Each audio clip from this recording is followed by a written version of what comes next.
Mass Customized Learning, an Overview by Kristen Soper. Most educators, parents, and students would agree that school should not be the same today as it was 100 years ago. And it isn't. We certainly have changed what and how we teach, assess, communicate, collaborate, and create.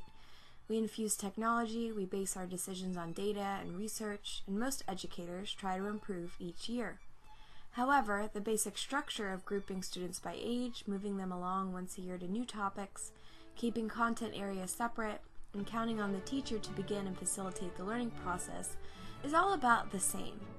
Thus, some educators have decided that the assembly line delivery of instruction is out of date. For example, Julie Matheson, Director of Technology and Innovation in Education, a professional development organization, argued that the only way to achieve true education reform is to redesign student learning from class time to curriculum and from teaching styles to learning spaces.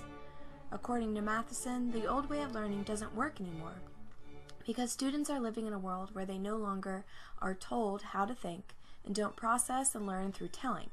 Instead, students learn by doing and by learning anytime, anywhere. Stansbury 2012.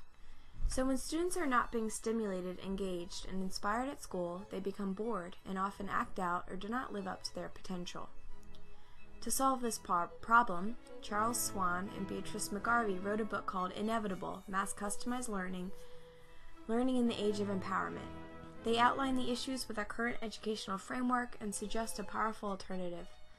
Similar to the idea of personalization in education, Swan and McGarvey take personalization further to completely alter the setup of education to become entirely student-centered. Their book shares how mass customized learning is an entirely new way of thinking about setting up an educational system in which students are given the tools, time, and freedom to learn in the best way possible. Students become learners, teachers, learning facilitators, grade levels turn into learning levels, and individual grades become ability to master standards. Learners are grouped by ability, not age, and given the leeway to make significant choices about their own learning, including the pace. This helps learners become more confident in their abilities, take ownership over their learning as they work towards mastering all standards.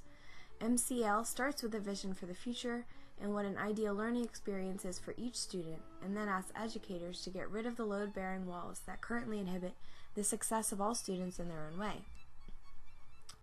Sir Ken Robinson is a famous speaker on education, and his arguments mirror the need for mass customization. The most important thing kids have in common is how old they are. You know, it's like the most important thing about them is their date of manufacture. What do you mean? Well, I know kids who are much better than other kids at the same age in different disciplines, you know, or at different times of the day, or better in smaller groups than in large groups, or sometimes they want to be on their own. If you're interested in the model of learning, you don't start from this production line mentality.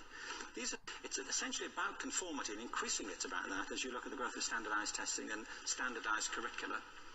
And it's about standardization. I believe we've got to go in the exact opposite direction. That's what I mean about changing the paradigm. So what are the steps to take Sir Ken Robinson's advice and go the other way? I interviewed Janelle Vancus, Director of Mass Customized Learning and Curriculum Innovation at Alpasha Intermediate Unit 08, and heard what she had to say on the topic. So what are your suggestions for a school district thinking to begin towards customized learning?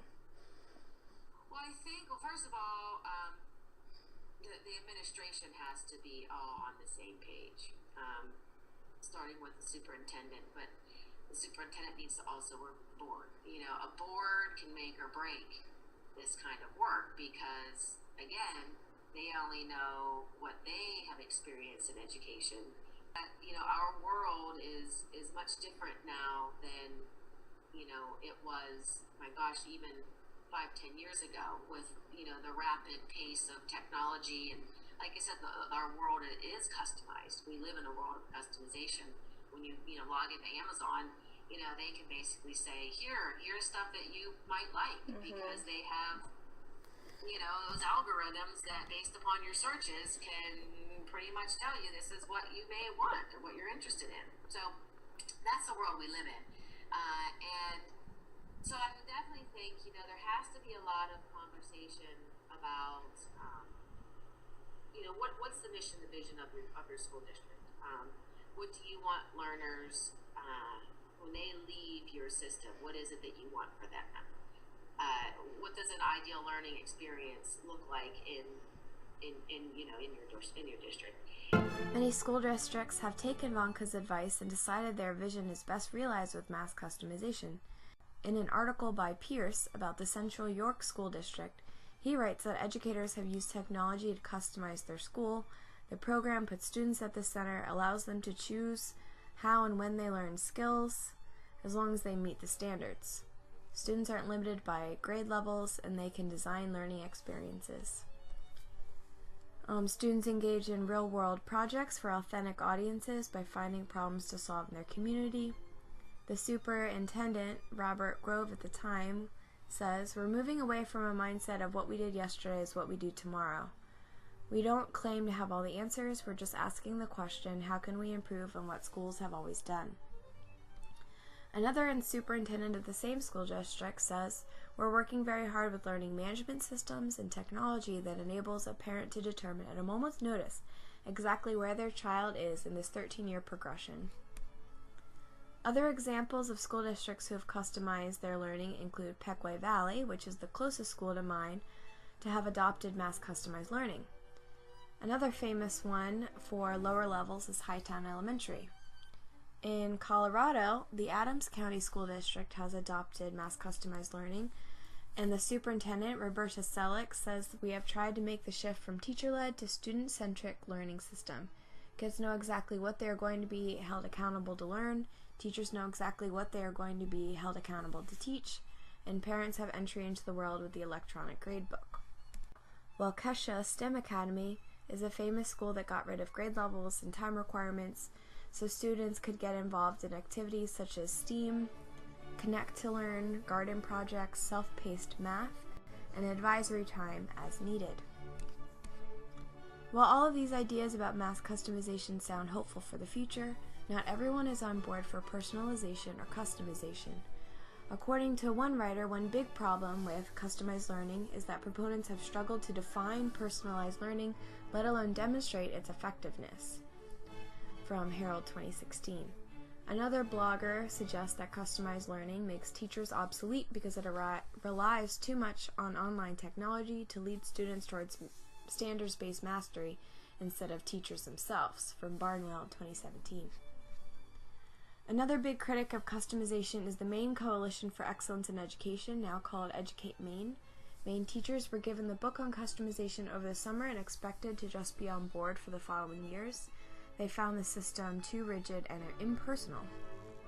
Talmadge, in her article, adds on these Maine teachers, but compare what is happening in Auburn with others at ground zero, including Baltimore County, Detroit, Los Angeles. You'll see the same themes cropping up again and again: corrupt politicians, overzealous administrators, hollow sales pitches, demoralized teachers fearful of retribution for speaking up, parents left mostly in the dark, and glassy-eyed kids hooked into devices that collect data on their every move, from 2016. So overall, mass customization attempts to solve the lack of engagement and true learning that students face in schools today by allowing them to take charge of what, how, and when they learn. Learners work together based on ability instead of age on authentic projects that help them to master standards they need to be successful in the 21st century. However, forcing teachers to customize and setting students in front of screens all day will also not improve education.